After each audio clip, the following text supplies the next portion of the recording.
Break নাই। এই পিছনে পিছনে পিছনে পিছনে পিছনে গাড়ি লো মামা, গাড়ি লো, তুই আগে লো।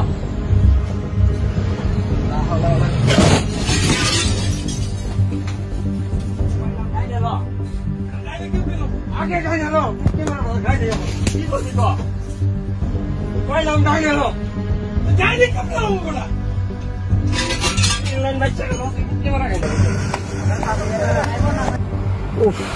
চোখের ফলকে গাড়ি ব্যাকে যায়, পিছন দিয়ে মারি দিছে ইম্পেরিয়াল গাড়ি।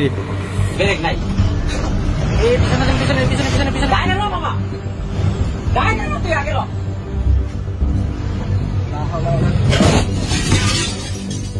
এই যে কলা বোঝাই করা পিকআপটা টিলার উপর থেকে ব্রেক ফেল হয়ে পিছনের দিকে ছুটছে। তারপরে একটা গ্রিন লাইন ছিল, ওই গ্রিন লাইনটাকে মারতে গিয়া আবার ডানে বামে করতে পিছন দিয়ে এসে ইম্পেরিয়াল গাড়িকে মেরে দিছি। ইম্পেরিয়াল গাড়িটা ছিল তখন নিচে।